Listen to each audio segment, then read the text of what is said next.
Tere! Minu nimi on Siret Lahemaa ja räägin teile täna videos kasutatavatest võtete plaanidest.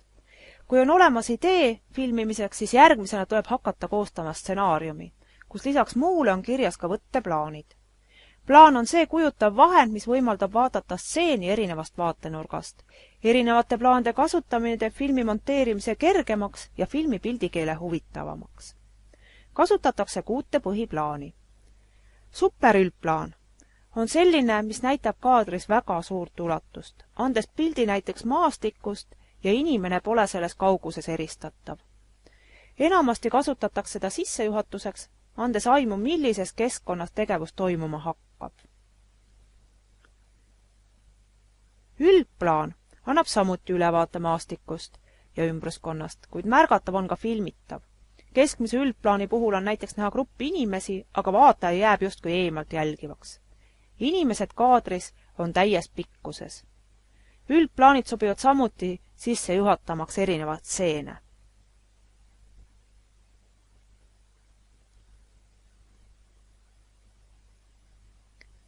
Keskplaan.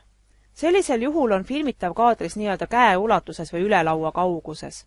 Tänu sellel on hästi näha tegevus ja näoilmed. Nii on see ka palju emotsionaalsem.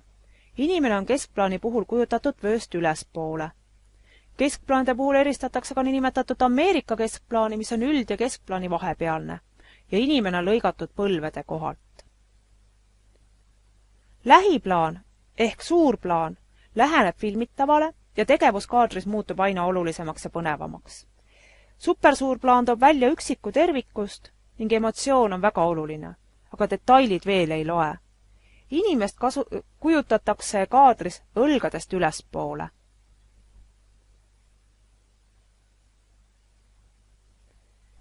Ülisuurplaani puhul on tavaliselt see, et suumitakse aeglaselt sisse, nii saab veel enam rõhutada emotsioone ja öeldu tähtsust.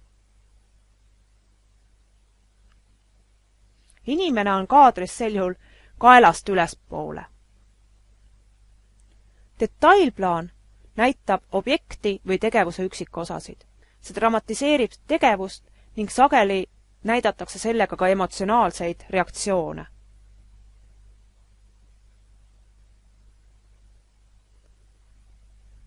Aga kordame üle. Üldplaan on see, kus inimene on kaadris täies pikkuses. Ameerika keskplaani puhul on inimene põlvedest ülespoole. Tavapärase keskplaani puhul vööst ülespoole kaadris. Lähi- ehk suurplaan võtab inimese õlgadest ülespoole. Ja ülisuurplaan võtab kaadrisse inimese näo.